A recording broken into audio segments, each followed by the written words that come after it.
Good afternoon বন্ধুরা, চলে এসেছি আজকে সুন্দর সুন্দর বাঙালির প্রিয় ভুঁইভোজ নিয়ে। কি কি এনেছি তাহলে ফার্স্টে বলে দিই। ফার্স্টে হচ্ছে কলমি শাক ভাজা, তারপরে হচ্ছে আলু ভাজা, তারপরে হচ্ছে ডিমের অমলেটের কারি, তারপরে হচ্ছে পোস্ত সর্ষে কাঁচা লঙ্কা দিয়ে ইলিশ ভাপা, তারপরে হচ্ছে পাঁচমিশালি ইলিশ মাছের মাথা দিয়ে একটা ঘন্ট, তারপরে হচ্ছে ম্যাঙ্গো চাটনি, এটা ছিল, তারপরে হচ্ছে মিষ্টি দই, তারপরে হচ্ছে এই যে ভয়ঙ্কর জিনিসটি সেটা হচ্ছে অঙ্কা। তাহলে আমি খাওয়া শুরু করি, আপনারাও চলে আসুন আমার সাথে খাবেন। বলেন কি? প্রথমে শাক ভাজা দিয়ে খাই।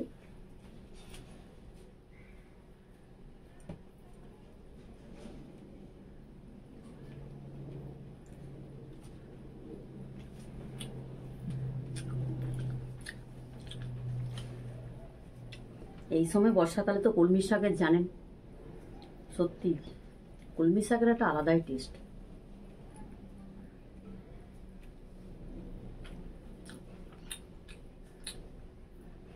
সাথে একটু লঙ্কার কামড়, যদিও আমি খাই না।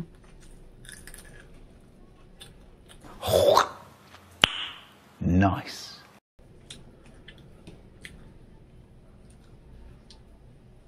ঝালটা একটু অল্পই আছে, মানে খাওয়া যাবে।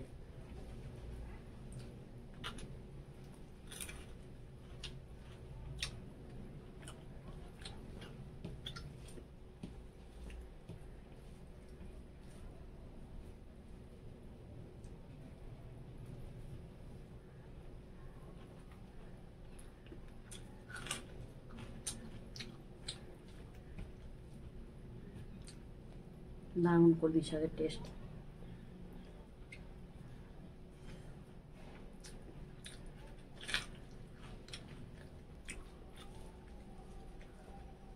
এবার আমি আলু ভাজা দিয়ে খাবো।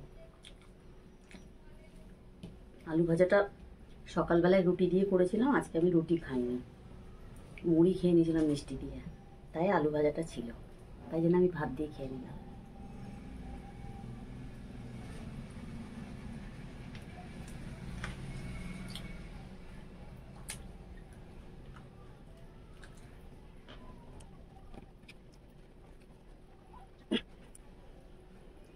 এবার আমি সেই মাছের ঘন্টটা দিয়ে খাবো।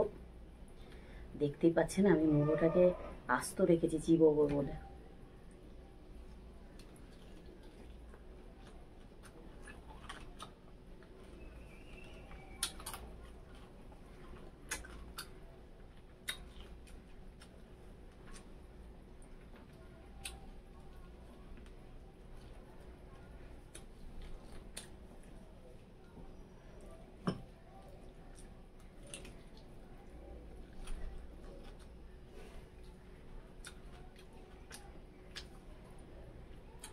আমার কাছে কোনো ভাষা নেই, মানে ইলিশ মাছটা এতটাই ফ্রেশ। क्या कहना कहना क्या चाह रहे हैं भैया आप? বুঝতেই পারছেন এখন ইলিশ উৎসব চলছে, তাই আমাদের বাড়িতে এখন ইলিশ উৎসব চলছে।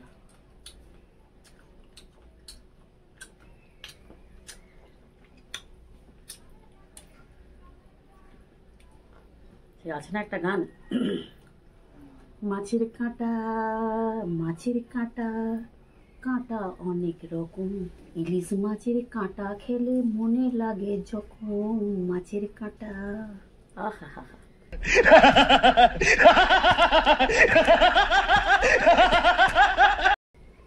হেবি সুন্দর সত্যি। ইলিশ মাছের কাঁটাতেই টেস্ট হয়।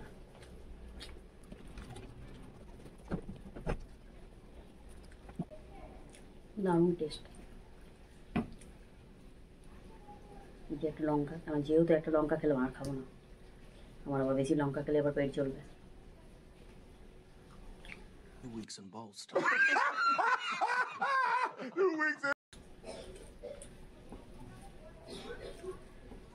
দেখুন, খাবার খাবেন, খাবেন না কেন আমি সেটা বলছি না, অনেকে খাবেন, দেখুন না 500-1 কিলো মাংস খেয়ে নিলেন, 5 কিলো মাংস খেয়ে নিলেন, খেয়ে অসুস্থ হয়ে লাভটা কী, তাই না? বেকার ওই পয়সাটা ইনভেস্ট না করে ওই পয়সাটা যদি গরিবদেরকে দেওয়া যায়, নিজে অত খেয়ে লাভটা কী হবে দেখিয়ে ভিউ বাড়িয়ে, গরিবদের দিয়ে বরঞ্চ কাজে দেবে।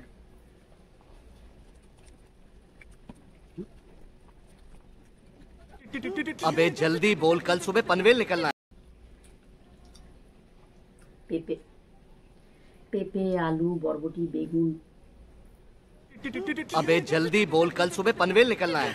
আর হচ্ছে আপনার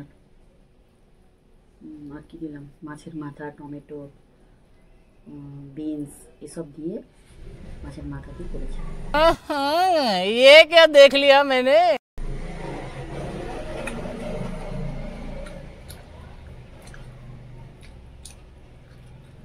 ইলিশ মাছের যে ঘ্রাণটা দুর্ধর্ষ।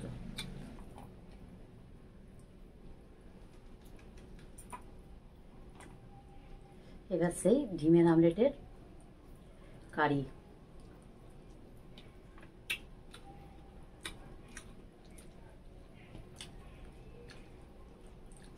পুরো নরম তুলতুলে। ডিমের অমলেটটা যখন তেল দিয়ে আপনারা ভাজবেন, তেল দিয়ে ডিমের অমলেটটাকে নেড়ে দিয়ে দেবেন, তার উপরে হাফ কাপের থেকে একটু কম জল দিয়ে ঢাকনাটা চাপিয়ে দেবেন, গ্যাসটাকে মিউট করে দেবেন। সেই ডিমের অমলেট একদম পুরো সফট তুলতুলে, তাকে কেটে পিস পিস করে যে তরকারি করা যায়, হেভি লাগে খেতে। আমি তো করেছি, কোনো তুলনা হয় না, পুরো ফাটাফাটি।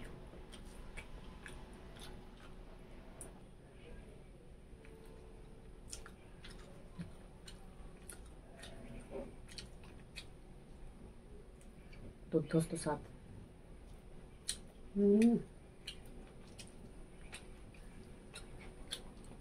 খাসির মাংস ফেল।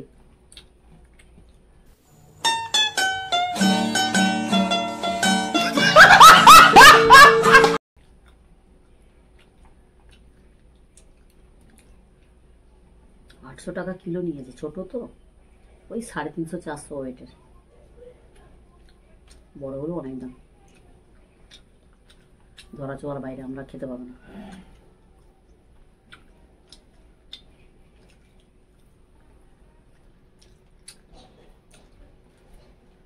ইলিশ মাছ আমার কোনো অরুচি নেই।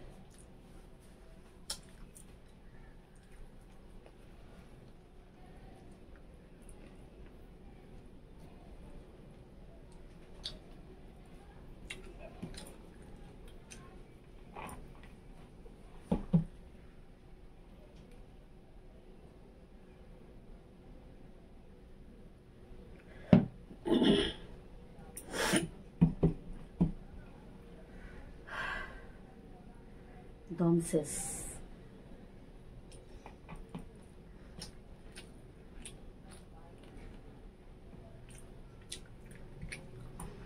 দেখুন আমি যেটুকু দেখাই রিয়েল দেখাই, আমি কিন্তু ওই গাদা গাদা নেব, মুখ নাড়বো, আবার সাইড করে দেবো, কেটে কেটে ভিডিও এডিটিং করবো, এইসব নয়। আমি যা দেখাই রিয়েল দেখাই, আমি যতটুকু খাই দেখাই, না খেতে পেলে সেটাও আপনাদের দেখায়, আপনারা নিশ্চয়ই দেখতে পারেন ক্যামেরাতে। আপনাদের বকা আর ইলিশ মাছের টেস্ট দুটো মিলিয়ে জমিয়ে খাওয়া হয়ে গেল। এবার আমি চাটনি নেব, পুরোটা নিলাম না, একটুখানি রেখে দিলাম, কারণ যেহেতু দইটা খাবো।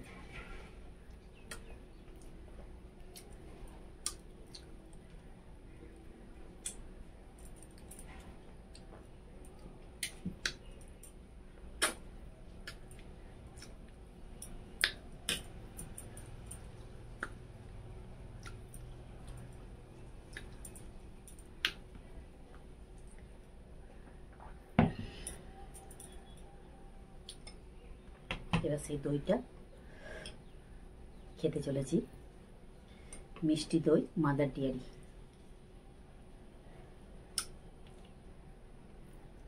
যতই যাই বলুন, বাঙালিদের লাস্ট পাতে দই এবং মিষ্টি, মনে হয় যেন সত্যিকারের খাওয়া কমপ্লিট হলো। উফ, অসাধারণ টেস্ট। ভাত খাওয়ার পরে একটু যদি মিষ্টি মুখ হয়, ব্যাপারটা পুরো জমে যায়, পুরো বাঙালিয়ানা। বলেন কি? আমার টিপস হচ্ছে যখন দেখবেন তরকারিতে অত্যাধিক নুন হয়ে যাচ্ছে, নুন কমাতে পারছেন না, তখন আপনারা কি করবেন, যেই আটা মাখেন রুটি করার জন্য, মোটামুটি 2-4টে এরকম গোলা করে করে রুটির যে মাখা আটাটাকে গোল গোল করে তরকারির মধ্যে দিয়ে দেবেন, ওইটাই নুনটাকে টেনে নেবে। একবার করে দেখবেন এই টিপসটা কেমন লাগলো অবশ্যই আপনারা কমেন্টে জানাবেন। আর আমার লাঞ্চটা দুপুরে আজকে কেমন লাগলো আপনাদের অবশ্যই বলবেন। যদি ভালো লেগে থাকে তাহলে লাইক শেয়ার সাবস্ক্রাইব। দেখা হচ্ছে নেক্সট ভিডিওতে। Bye bye.